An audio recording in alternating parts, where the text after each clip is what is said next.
Good morning students. Cell biology and genetics paper में आज हम डिस्कस करने वाले हैं डीएनए या न्यूक्लिक एसिड जो होता है उसके स्ट्रक्चर के बारे में। अगर इसकी हिस्ट्री के बारे में बात करी जाए तो 1869 में मिशर ने इसको डिस्कवर किया था और तब इसका नाम दिया था उन्होंने न्यूक्लियन। फर्स्ट सेल की स्टडी कर रहे थे वो, उसमें इन्होंने इसको आइडेंटिफाई किया था। बाद में इन्होंने इसको सेपरेट भी किया प्रोटीन्स और उनके एसिड मॉलिक्यूल्स में। न्यूक्लिक एसिड को के रूप में इसको जानने का जो वर्ष रहा वो 1874 रहा। 1926 में लेविन जो थे उन्होंने टेट्रा न्यूक्लियोटाइड थियरी प्रेजेंट करी थी। उसके अनुसार जो न्यूक्लिक एसिड होते हैं उनमें 4 डिफरेंट न्यूक्लियोटाइड्स पाए जाते हैं जबकि इसका हाइड्रोलिसिस किया जाए। रोजलिन फ्रैंकलिन जो थे उन्होंने एक्सरे क्रिस्टलोग्राफी की मदद से स्ट्रक्चर जो डीएनए का है उसको देखने में डिस्कवरी की थी। और जैसा कि अपन सभी जानते हैं वॉटसन एंड क्रिक जो थे उन्होंने डीएनए का डबल हेलिकल मॉडल दिया था। सबसे पहली बात ये आती है कि डीएनए से अपन क्या समझते हैं, what is DNA. Full form अगर डीएनए का बात की जाए तो इसको कहते हैं, D stands for deoxyribonucleic acid, N nucleic and A for acid. ये हेरिडिटरी मटेरियल होता है जो कि ह्यूमंस में भी और सभी जो और दूसरे ऑर्गेनिजम्स हैं उनमें भी पाया जाता है। किसी भी पर्सन की बॉडी में लगभग सेम प्रकार का डीएनए हर सेल में प्रेजेंट होता है। अब डीएनए प्रेजेंट कहाँ होता है, आप सब जानते हैं, प्रीवियस क्लासेस में भी आपने इसको स्टडी किया हुआ है कि जो डीएनए है वो सेल के न्यूक्लियस में प्रेजेंट होता है। ज़्यादातर मोस्ट ऑफ द डीएनए जो है वो सेल न्यूक्लियस में प्रेजेंट होता है और इसको न्यूक्लियर डीएनए कहा जाता है। कुछ अमाउंट जो डीएनए का है वो माइटोकॉन्ड्रिया में भी पाया जाता है। ये हमने अब जब माइटोकॉन्ड्रिया की स्टडी के बारे में चर्चा करी थी तब हम इसकी बात कर चुके हैं। तो जो माइटोकॉन्ड्रिया में पाया जाने वाला डीएनए है उसको माइटोकॉन्ड्रियल डीएनए या एब्रीविएशन इसका होता है mtDNA। न्यूक्लिक एसिड 2 प्रकार के होते हैं, एक होता है डीएनए या डीऑक्सी राइबो न्यूक्लिक एसिड और दूसरा कहलाता है आरएनए या राइबो न्यूक्लिक एसिड।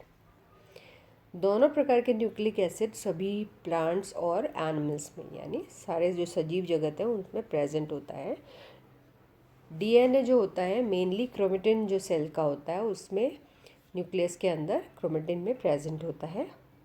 और जो आरएनए है उसका ज़्यादा मात्रा यानी लगभग 90% सेल साइटोप्लाज्म में और कुछ मात्रा इसकी होती है लगभग 10% के करीब वो न्यूक्लियोलस में या केंद्रिका में प्रेजेंट होती है। एक्स्ट्रा न्यूक्लियर डीएनए भी ऑल्सो प्रेजेंट होता है जो कि माइटोकॉन्ड्रिया और क्लोरोप्लास्ट में पाया जाता है। न्यूक्लिक एसिड के कौन कौन से कंपोनेंट्स होते हैं, घटक होते हैं, तो हम अभी हमने बात करी कि जो न्यूक्लिक एसिड है वो 2 प्रकार के होता है, आरएनए और डीएनए। आरएनए हो या डीएनए हो उनमें एसिड, पेंटोस शुगर, प्यूरिन्स और पिरिमिडिन्स ये कंपोनेंट्स प्रेजेंट होते हैं। तो जो एसिड है वो आरएनए में फॉस्फोरिक एसिड, डीएनए में भी सेम फॉस्फोरिक एसिड पाया जाता है। पेंटोस शुगर की बात करी जाए तो आरएनए में राइबोस शुगर पाई जाती है जबकि डीएनए में 2-डीऑक्सी राइबोस शुगर प्रेजेंट होती है। नाइट्रोजनस बेस जो कि प्यूरिन्स या पिरिमिडिन्स कहे जाते हैं 2 प्रकार के होते हैं, प्यूरिन्स और पिरिमिडिन्स। तो प्यूरिन्स जो होते हैं वो आरएनए में जो प्यूरिन्स प्रेजेंट होते हैं वो एडेनिन और गुआनिन प्रेजेंट होते हैं। डीएनए में भी सेम प्यूरिन्स प्रेजेंट होते हैं यानी एडेनिन और गुआनिन। और पायरामिडिन्स साइटोसिन आरएनए और डीएनए में प्रेजेंट होता है जबकि यूरेसिल पायरिमिडीन आरएनए में पाया जाता है और इसकी जगह डीएनए में जो पायरिमिडीन पाया जाता है वो कहलाता है थायमीन। तो जो नाइट्रोजनस बेस है प्यूरिन्स और पिरिमिडिन्स वो एडेनिन, गुआनिन और साइटोसिन कॉमन होता है आरएनए और डीएनए दोनों में, जबकि यूरेसिल आरएनए में प्रेजेंट होता है और थायमीन डीएनए में प्रेजेंट होता है। जब न्यूक्लिक एसिड का हाइड्रोलिसिस किया जाता है तो इसके जो हाइड्रोलिटिक प्रोडक्ट्स हैं वो न्यूक्लियोटाइड्स के रूप में प्रेजेंट होते हैं, पाए जाते हैं। आगे उसका फर्दर हाइड्रोलिसिस किया जाए तो न्यूक्लियोसाइड और फॉस्फोरिक एसिड बन जाता है और फिर न्यूक्लियोसाइड फर्दर हाइड्रोलाइसिस के द्वारा उसके जो कंपोनेंट्स हैं शुगर, प्यूरिन्स और पिरिमिडिन्स में बट जाता है। डीएनए के स्ट्रक्चर की बात करी जाए तो जो डीएनए है उसके 3 मेन कंपोनेंट्स हैं, पेंटोज शुगर, बेस और फॉस्फेट। 3 या 4 प्रकार के डिफरेंट बेस पेयर्स पाए जाते हैं। फॉस्फेट ग्रुप अभी हमने पहले ही बात करी, एक टेबुलर फॉर्म में जो हमने बात करी थी कि जो डीएनए का स्ट्रक्चर है, कंपोनेंट है, उसमें क्या क्या हो सकता है। फॉस्फोरिक एसिड की बात करी जाए तो जो मॉलिक्यूलर फार्मूला है फॉस्फोरिक एसिड का वो कुछ इस तरीके से दिखता है और इसको H3PO4 की तरह लिखा जा सकता है। इसमें 3 मोनोवेलेंट हाइड्रोक्सिल ग्रुप जैसा कि इसमें दिखाई दे रहा है, जो इसका केमिकल फार्मूला है उसमें और एक डाइवेलेंट ऑक्सीजन आइटम प्रेजेंट रहता है। और ये सारे के सारे चारों जो ग्रुप हैं वो एक फॉस्फोरस आइटम से जुड़े रहते हैं। पेंटोज शुगर 2 प्रकार की होती है, 5 कार्बन कीटो शुगर और पेंटोज जो कि उसमें प्रेजेंट होता है। एक जो पेंटोज शुगर होती है उसमें D2 डीऑक्सीराइबो शुगर, इसलिए जो डीऑक्सीराइबोज न्यूक्लिक एसिड है या डीऑक्सीराइबो न्यूक्लिक एसिड कहा जाता है, जबकि अदर जो पेंटोज शुगर है वो डी राइबो शुगर, इसलिए नाम होता है उसका राइबोज न्यूक्लिक एसिड। ये देखा जा सकता है सेकेंड जो कार्बन एटम है वहाँ पर राइबोज शुगर में एक हाइड्रोक्सिल ग्रुप प्रेजेंट है और डीऑक्सीराइबोज में ऑक्सीजन के लॉस के साथ हाइड्रोजन एटम प्रेजेंट है। इम्पॉर्टेंट प्रॉपर्टी जो पेंटोज की होती है वो ये कि ये फॉस्फोरिक एसिड जो होता है उसके साथ एस्टर फॉर्म करते हैं और इस रिएक्शन में हाइड्रोक्सिल ग्रुप जो होता है पेंटोज का स्पेशली C3 कार्बन 3rd और 5th पोजीशन पे वो एस्टर्स बनाते हैं और 3 प्राइमर 5 प्राइमर फॉस्फोडाइएस्टर बॉन्ड बन जाता है पेंटोज रेजिड्यूज के साथ। ये जो बॉन्ड होता है ये न्यूक्लिक एसिड का इंटीग्रल पार्ट होता है। बेसिस की बात करी जाए तो प्यूरिन्स और पिरिमिडिन्स में उसको कैटेगराइज किया जा सकता है। पायरिमिडिन्स में जो पायरिमिडिन्स हैं वो 6 मेंबर रिंग है, उसके 2 प्रकार हैं, थायमीन, साइटोसिन, और प्यूरिन्स हैं वो भी 6 मेंबर रिंग है जो कि 5th मेंबर रिंग पर फ्यूज हो जाती है और इसके जो कैटेगरीज हैं वो है एडेनिन और गुआनिन। ये जो रिंग्स होती हैं वो कार्बन एटम्स की बनी हुई रहती हैं और इनके जो स्पेशल फॉर्मूलाज हैं वो कुछ इस तरीके के होते हैं। टॉटोमर्स वो आइसोमरिक कंपाउंड्स हैं जो कि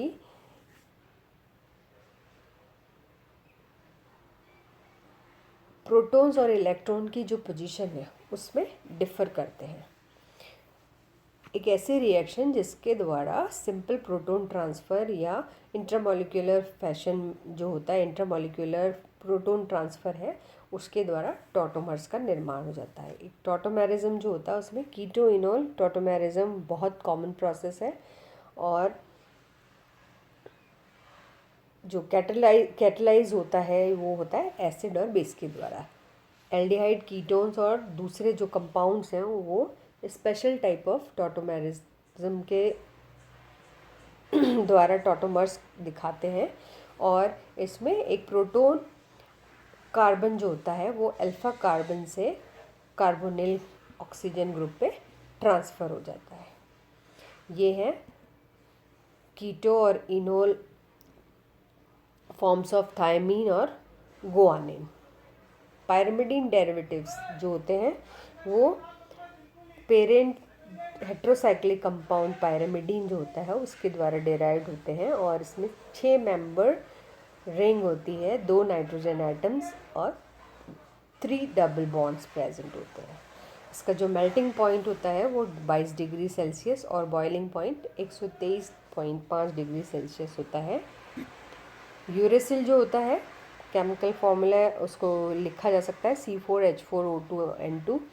आरएनए में प्रेजेंट होता है, मॉलिक्यूलर वेट 112.10 डाल्टन्स और मेल्टिंग पॉइंट होता है इसका 338 डिग्री सेल्सियस। थायमीन जो होता है उसको C5H6O2N2 से रिप्रेजेंट करते हैं। डीएनए में ही प्रेजेंट होता है, मॉलिक्यूलर वेट इसका होता है 126.13 डाल्टन्स और मॉलिक्यूलर पॉइंट मेल्टिंग पॉइंट जो है वो 335 डिग्री सेल्सियस होता है। इसी तरीके से जो साइटोसिन है वो C4H4ON3 से रिप्रेजेंट किया जा सकता है। ये डीएनए आरएनए दोनों में प्रेजेंट होता है, मॉलिक्यूलर वेट इसका 111.12 डाल्टन्स और मेल्टिंग पॉइंट 320 से 325 डिग्री सेल्सियस के बीच में होता है। प्यूरिन डेरिवेटिव जो होते हैं ये पेरेंटल कंपाउंड प्यूरिन से डेराइव्ड होते हैं, जिसमें कि 6 मेंबर्ड पायरिमिडीन रिंग होती है जो 5 मेंबर्ड इमेडोजोल रिंग पर फ्यूज हो जाती है और यूरिक एसिड से रिलेटेड है, जिसका मेल्टिंग पॉइंट जो होता है 216 डिग्री सेल्सियस होता है।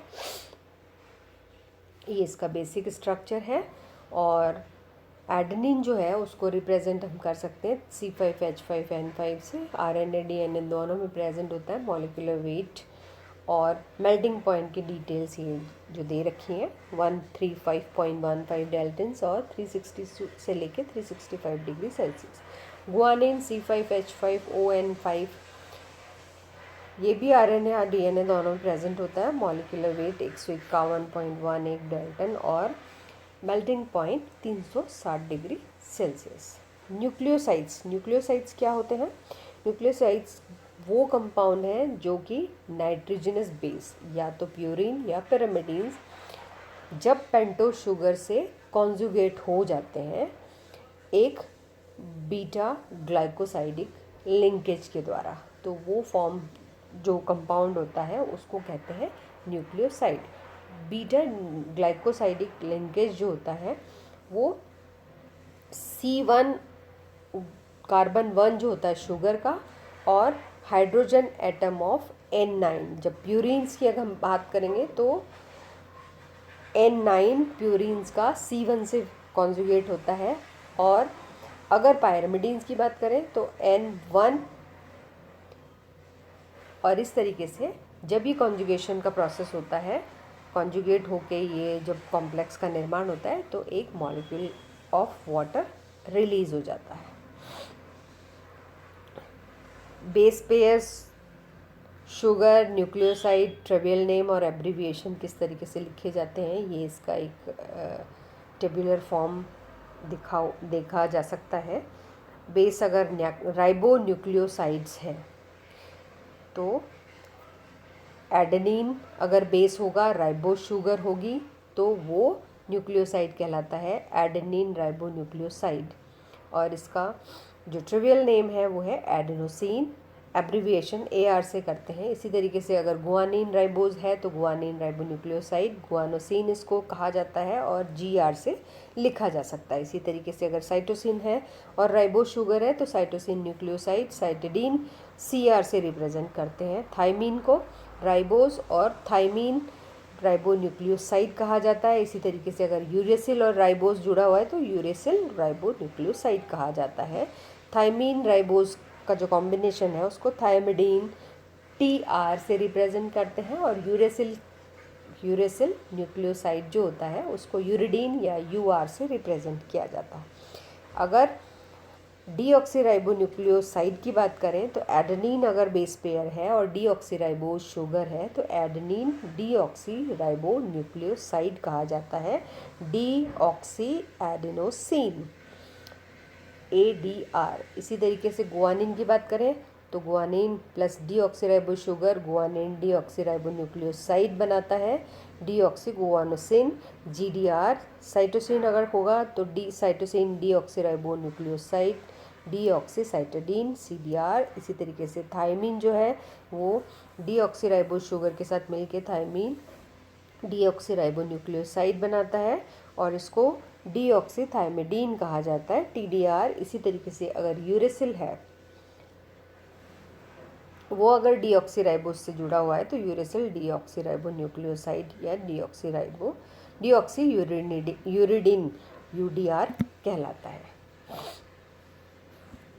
ये हम सब जानते हैं कि ये जो यूरेसिल है वो RNA में प्रेजेंट होता है, DNA में नहीं प्रेजेंट होता है। न्यूक्लियोटाइड्स क्या होते हैं? Nucleotides phosphoric acid asters of nucleosides जो होते हैं, यानी जो न्यूक्लियोसाइड फॉर्म हो जाता है उसका फॉस्फोरिक एसिड से जो एस्टर बनता है वो न्यूक्लियोटाइड बनाता है।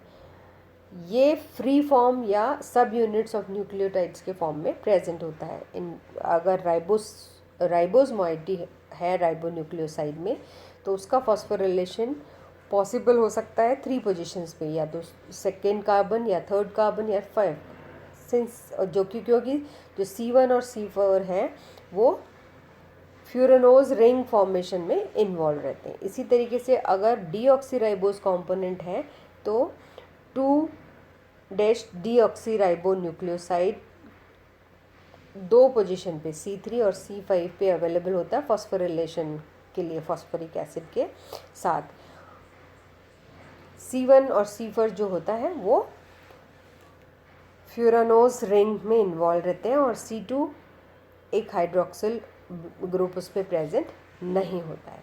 ये है न्यूक्लियोटाइड का स्ट्रक्चर। फॉस्फोडाइएस्टर बॉन्ड, पूरा न्यूक्लियोटाइड जो होता है वो इस तरीके से दिखाई देता है। जो प्यूरिन या पिरिमिडीन बेस है वो शुगर और फॉस्फेट ग्रुप से जुड़ के एक फॉस्फोडाइएस्टर बॉन्ड बनाता है और न्यूक्लियोटाइड का निर्माण करता है। Thank you.